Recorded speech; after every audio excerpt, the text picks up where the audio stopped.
If you need to leave, you can leave. I have 3 people, and I sent you emails, who did not do the universal precautions. You got to listen to the video. You have to take the test. It's under your academic orientation class. So I sent you an email, so please look in your email to see if you got anything for me. You need to do that before you go to that camp, and I will give her a list of names of people who have taken the test. In addition to that, you need to sign that form that's under speech camp and bring that form with you. But that form won't be any good. You can sign it, but it won't be any good if your name isn't on the list. The list is to verify the form, and the form will go into your clinical folder. Okay?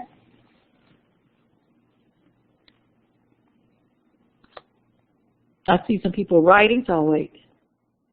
Let me see. Hold on.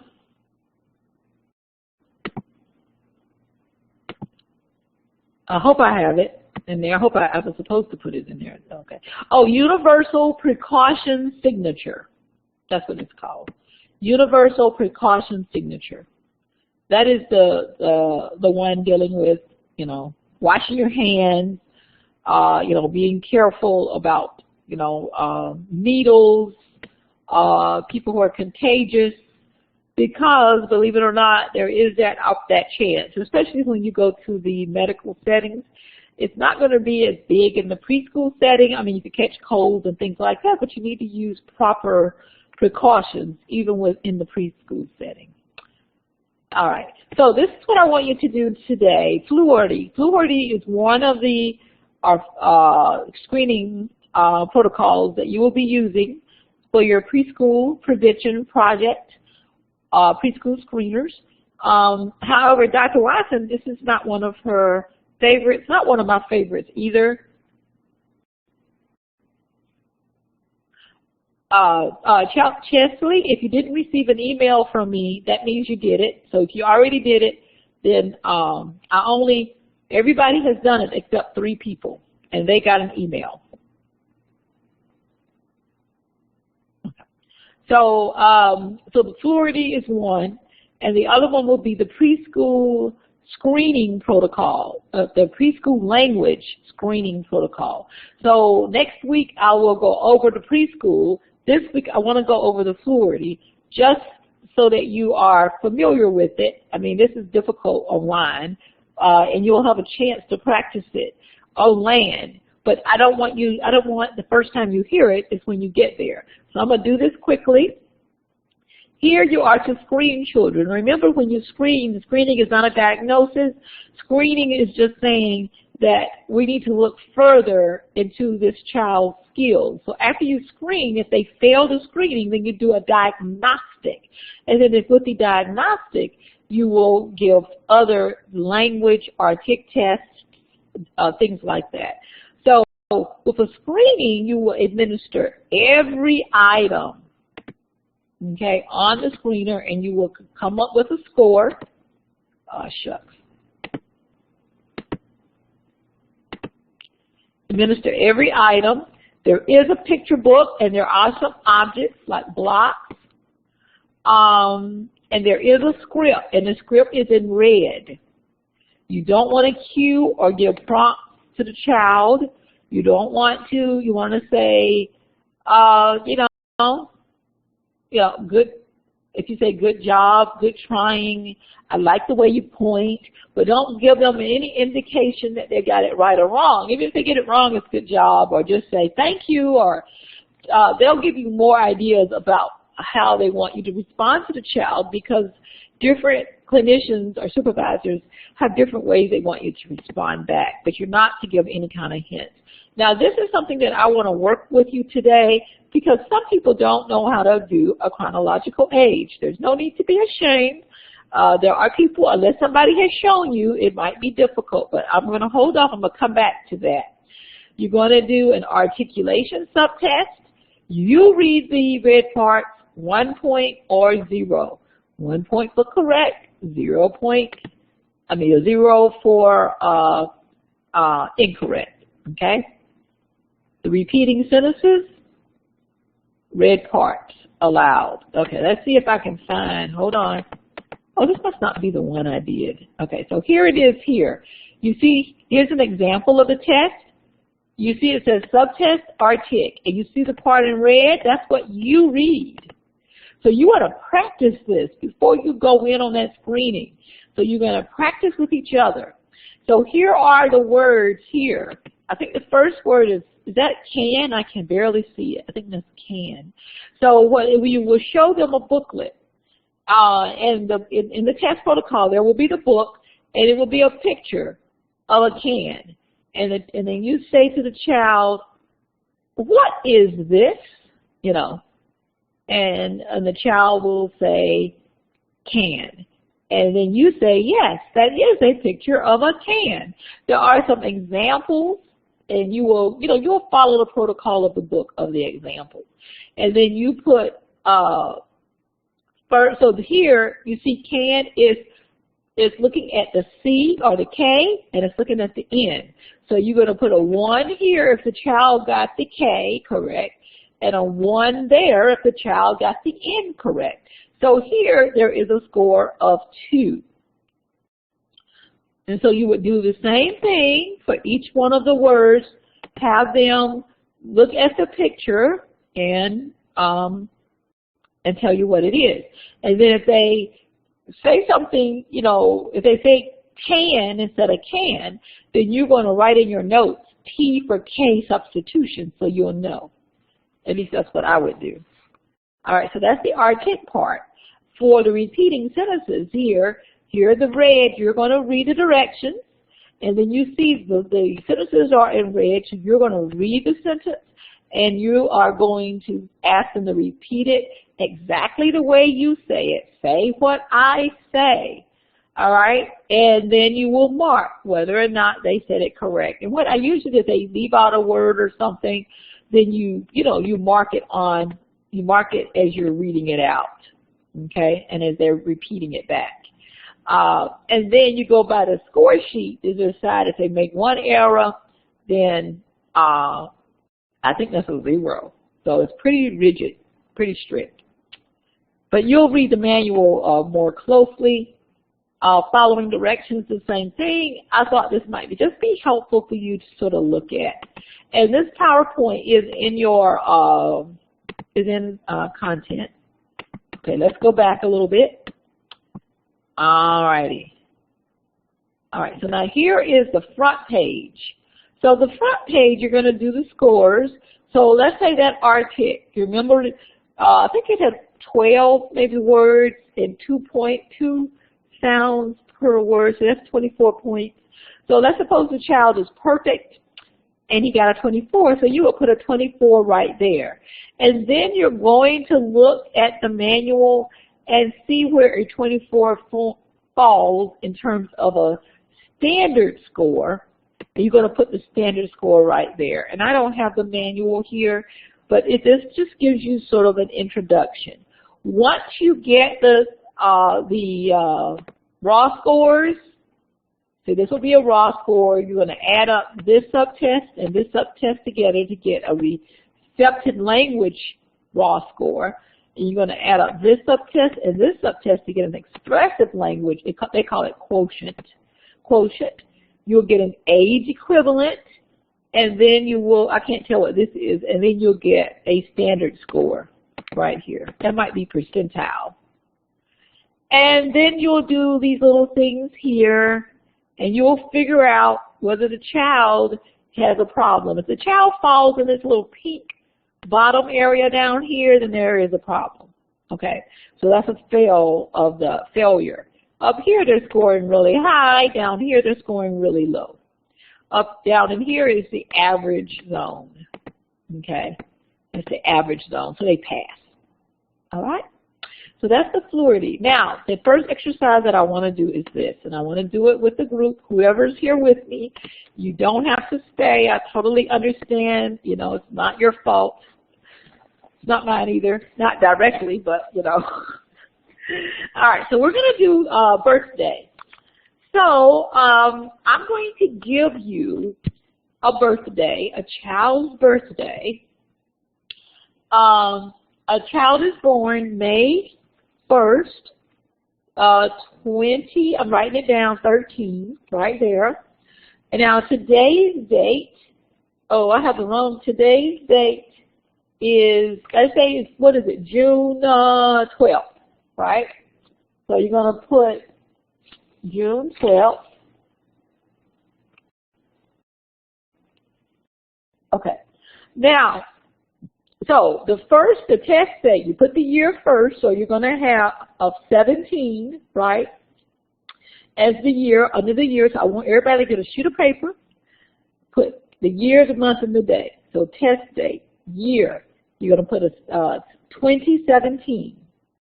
The month, you're going to put 06, and the day, you're going to put 12. Now the date of birth, you're going to put 2013. What can I write on here? I've never done that before. Let's see here. So you're going to put 20, stroke, let's see. Oh, no. Oh, 20. Oh, you can see I haven't done this before. 13.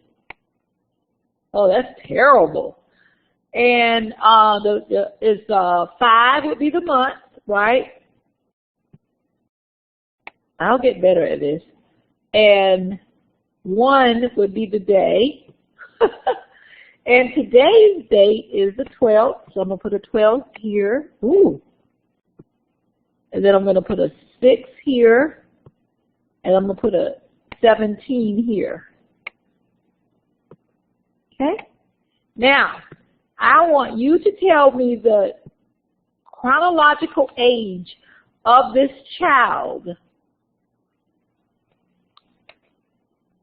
Okay, let's see. 4 years, 1 month, and 11 days. Yes. Very good. Very good. All right. Now, I just got to figure out how to clear it. How do you clear it?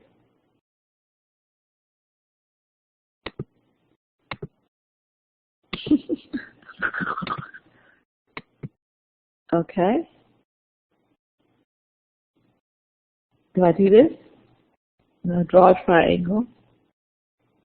All right. Well, thank you. Okay. I don't want a clear page. Oh, maybe. Okay. Let's do this. Let's go away and then come back. Oh, it's still on there. Is it on there forever? All right, so forget that. So now the next birthday is this.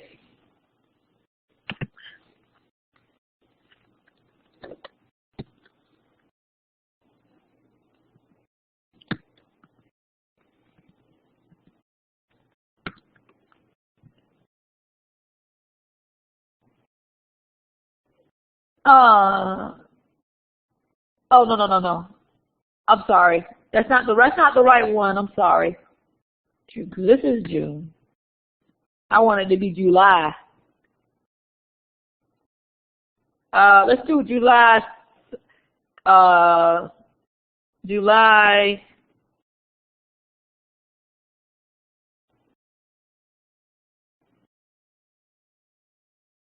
We could do July 8th, 2013. Okay. July, not June. July 8th, 2013. And I can't erase. Let's see here. So we're going to make this July. We're going to make this 8. Oh, what is that? Oh, let me see. What's that? Can I do the tip of it? Let's see. No. We're going to make this an 8. Can someone give me the birthday? Let me figure it out on my paper.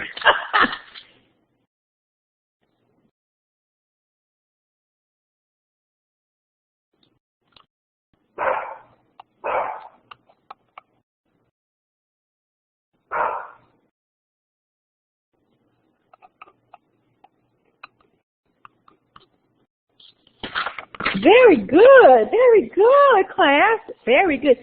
Now, does everyone understand this? I'm getting the answer from the same people. All right, so one more try, and if you get this, this is fine. No, it's 3 years, 11 months, and 4 days. That's all right, Natalie. That's why you're in the class. You got to borrow a year from the 2017 and make that 2016. Take that year, that becomes 12 months, add it to the 6. The 6 now becomes 18 months. So you're going to subtract the 7 from the 18, and that's how you get 11. Does everybody understand that? I got one more. Okay.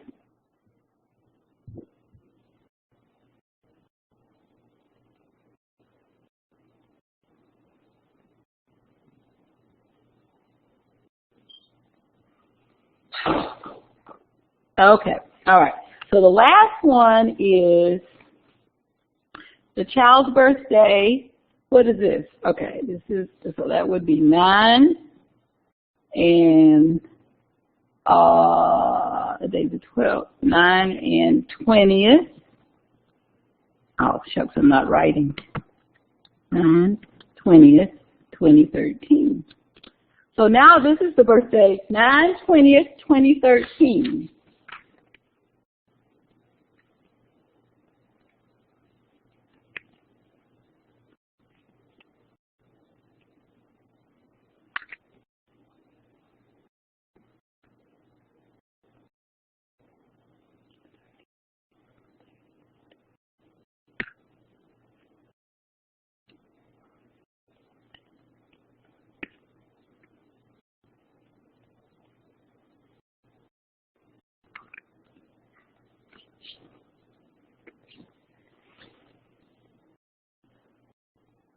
Oh my goodness. Y'all are fast. I just did it myself. Very good. Congratulations. Very good, very good. Okay. So you're going to have to do chronological age. All right? And so you're going to have to know how to carry over from years to months, from months to days. So I just wanted to make sure, because every year we do have a few people who don't quite know how to do the chronological age thing. All right. So now, this is what I want you to do for homework, and we're going to go over it next week. In your content,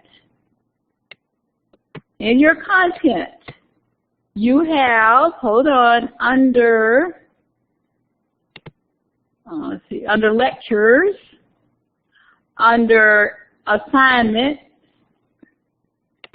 you have something called Fluidity, Instructions and Scores. Wait a minute.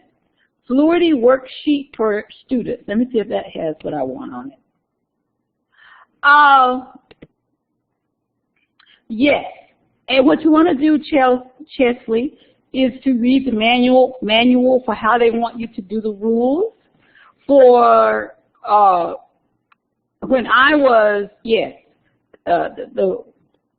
some of the tests will say that if you're over 15 days, then they become the next, you go up a month. So if they only stop with days, then you just want to go follow the rules of the test. They tell you how to do it in the test manual. Yeah, and that's what I would do. If it was 16 days, if they were 3 years, 2 months, and 16 days, and I've made them 3 years, 3 months for test purposes.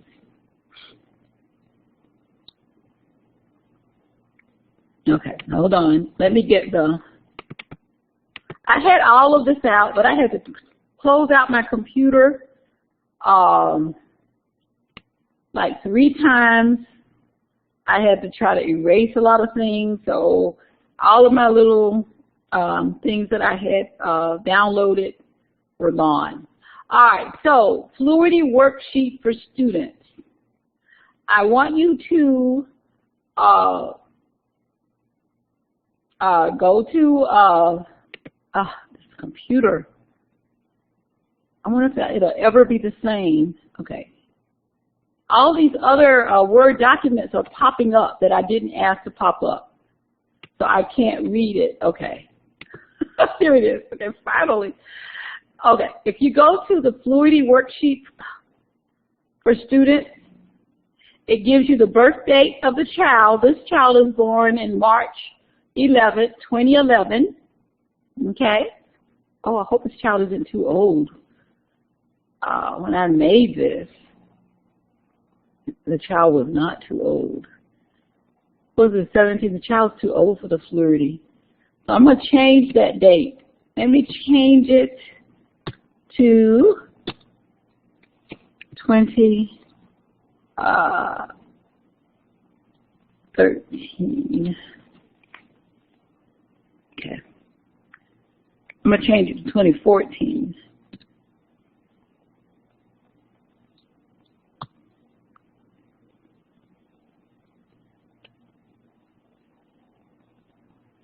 I'll keep it at 2013.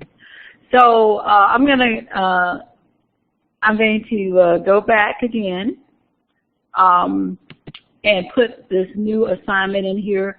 So the birth date of the child will be March 11th, 2013. March 11th, 2013. And I have given you some raw scores that they scored on the articulation portion, and that they scored on repeating sentences, and that they scored on following directions and describing actions. So you want to put those raw scores into the form. Let me show you the form. I mean, you don't have to put them into the form, but the form is also in content. I'm not going to ask you to put it in the Dropbox. This is just, we'll just talk about it in class. That's what we'll do. We'll talk about it in class. So it's not going to be, I'm going to check off that you did it. So this is the form, the front of the page. And as you can see, right here is where you're going to write your raw scores. You're going to write a raw score, here. You're going to write a raw score here, and one here, and one here. And you're going to take these two raw scores and add them up and put them there. These two raw scores and add them up and put them there. Now, I have in, hold on, in content, let's see here. I have something called Fluidity, Instruction, and Scores. It tells you how to do the test. So I want you to read over the instructions for the Fluidity, or Fluhardy. Different people say it different ways. I can't get anybody to tell me which is the preferred way by most speech pathologists. So I think it just depends. Okay, so I have given you the instructions. Let's see if I gave you raw scores so you can look them up. Yeah. So also under lecture, under assignment, under content, lecture assignment, you will see the instructions and the raw scores. So I want you to read the instructions. I want you to take my make-believe child. It says Fluidity Worksheet for Students.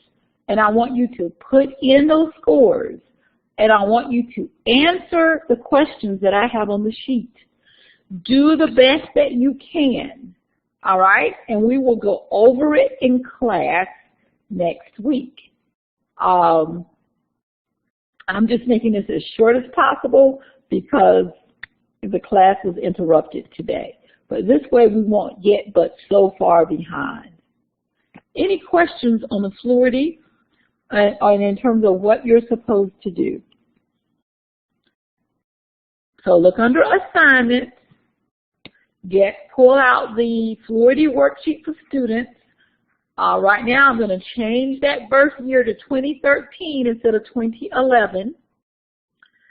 Also there will be instructions. It says Fluidity Instructions and Scores. All right. You can read how to calculate the scores, put it on the worksheet, the record form, and how to interpret the scores. So if you do that, we will interpret these scores together next week, but I want you to already have it done so that you can follow me. I want you can work together as groups of 2s, 3s. You can work as a class together. I don't care how you do it. You can work as an individual. Tell your classmates who weren't here, okay, to do this. If they don't do it, I won't penalize them, but it'll just make it harder for them to understand, you know, what we're doing. I'm not penalizing anybody for today, but if you do this, then this will make it easier for you once you go into your camp. And then we'll do the same thing for the PLS next week. Any questions? I thought I saw people writing, so that's why I was waiting. Any questions? Yes or no?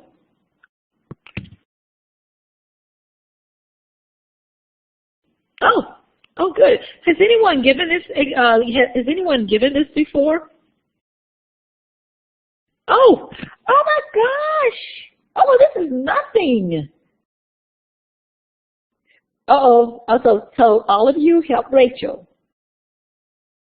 So everybody in here who has done it pretty much. So, gosh, I could have just skipped over the fluidity.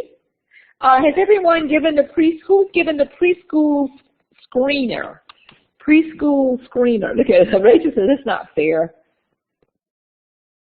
Oh, that is so good. It is easy, Nicole. It's very easy. Is that why all of you were able to do that chronological age so quickly? Probably the other half of the class probably doesn't know how to do it, and they're the ones not here.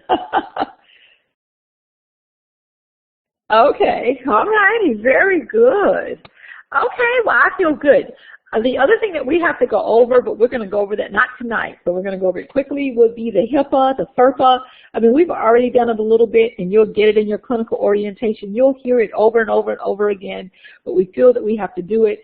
The ASHA Code of Ethics, I uploaded the newest version into your content. You do not make copies of that. What I would like for you to do with that is to download it yourself, put it on your computer so that you will always have that code of ethics. And it's not just a code of ethics for how you treat patients. It's also a code of ethics of how you treat each other, how you treat your colleagues when you become speech pathologists, how you treat your professors, how professors treat you. So there is a code of ethics for just treating people decently and with respect. And I want you to remember that when you talk to your supervisors in the speech camp. Sometimes students get frustrated with supervisors, and supervisors want things done a different way, and that's okay. That's their prerogative. You don't learn anything if you learn to do things the same way all the time. How you learn is doing it differently. So I do want you to remember that when you go off to the speech camp. I want you to just go in with open minds and embrace what it is that you've been being offered. It might be different. If some of you are speech assistants, it may be different from the way you do it at your school. It might be the same.